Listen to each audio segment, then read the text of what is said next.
Assalamualaikum warahmatullahi wabarakatuh. Salam sejahtera bagi kita semua. Om Swastiastu, Namo Buddhaya, salam kebajikan.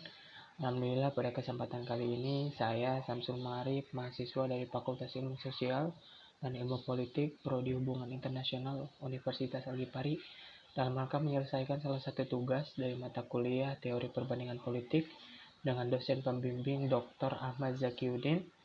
Di sini saya akan menjelaskan tentang teori-teori kelas dari elit pluralis ke kelas penguasa dan massa. Menurut Marx ada 3 kelas besar, yaitu para pemilik tanah, para kapitalis industri, dan para pekerja, dan tidak hanya pada kelas penguasa saja, namun ada juga kelas-kelas penguasa dan kelas-kelas yang dikuasai. Menurut Weber, kelompok-kelompok status maupun kelas-kelas sangat mempengaruhi kontrol komunitas.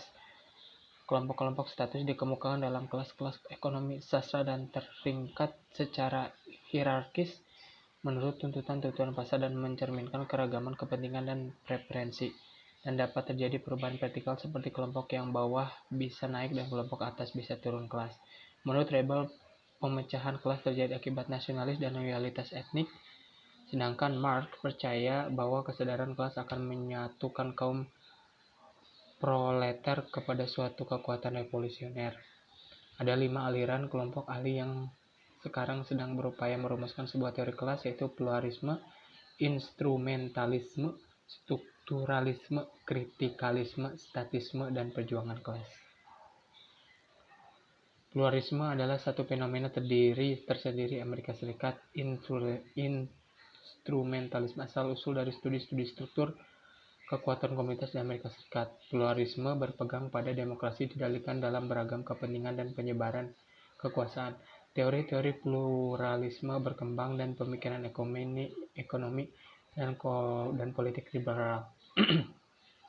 Para pemikir tersebut memberikan sebuah basis bagi teori kepentingan dan kelompok dipermaju oleh kontribusi Arthur Bentley dan David Truman bagi ilmu politik kontemporer di Amerika Serikat. Pluralisme dihubungkan dengan jalur-jalur pemikiran sosialis tertentu, dan dalam posisi ini teori-teori kelompok dan koesus dapat diterapkan seperti halnya kecenderungan untuk meningkatkan pluralisme dengan perspektif Marxis, cita-cita masyarakat tanpa kelas. Pluralisme dan teori demokrasi elit. Tujuan pemerintahan memuaskan seluruh pihak yang dilayaninya. Pernyataan Mosca. Pertama, kelas penguasa jumlahnya lebih sedikit, sementara kelas yang dikuasainya lebih banyak dan terdominasi. Kedua, seandainya dan ketika masa tak terpuaskan, mereka dapat mempengaruhi kebijakan kelas penguasa. Ketiga, orang yang berada di pucuk kepemimpinan negara tidak dapat memerintah tanpa dukungan massa yang mampu menggulingkan suatu minoritas terorganisasi lainnya dalam masa harus mengembani fungsi-fungsi kelas penguasa. Pluralisme dan poliarki. Menurut Hall, Amerika Serikat dipandang sebagai satu tantangan demokrasi di mana kekuasaan terbagi bukan terorganisasi dalam satu pola hierarki yang jelas.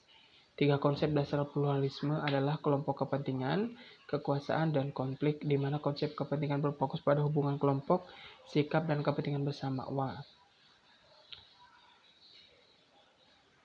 Pluralisme dan sosialisme.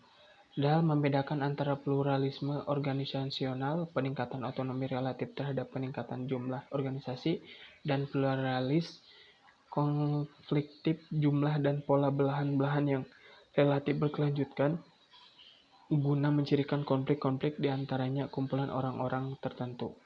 Pluralisme organisasional bukan untuk produk kapitalisme, tetapi bisa mengarah pada ekonomi sosialis yang terdesentralisasi dan pluralistik, dapat menciptakan pluralisme organisasional sebanyak atau lebih dari tatanan non-sosialis. Strukturalisme. Asal-usul strukturalisme dapat ditelusuri pada masa Marx hingga antropologi Prancis Claude Lévi-Strauss. Dalam aliran strukturalis ini didapat dilihat dengan 2 pendekatan politik dan ekonomi. Althusser dan Paul-Althusser mengartikan strukturalisme politik, yaitu fokus kepada mekanisme-mekanisme penindasan dan ideologi negara secara mereka menyediakan suatu struktur tertata bagi kapitalis. Berbeda dengan strukturalis ekonomi, di mana para tokoh seperti Swetz, O'Connor, dan Wallenstein yang memakai analisis kelas ekonomi dunia. Strukturalisme ekonomi.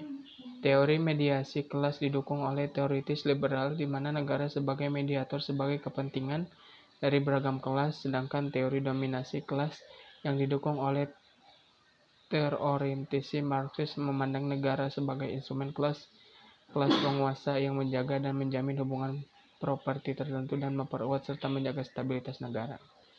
Pandangan-pandangan kritis terhadap teori strukturalisme ekonomi membatasi negara-negara pada konsepsi yang hanya menyentuh permukaan, yang menganggap motif negara seutuhnya hanya bersifat ekonomi bukannya politik dalam menghadapi peristiwa substansial yang terjadi tidak seperti yang diharapkan. Mungkin itu yang bisa saya sampaikan dalam materi kali ini. Mudah-mudahan bermanfaat bagi saya khususnya, umumnya bagi kita semua. Terima kasih. Wassalamualaikum warahmatullahi wabarakatuh.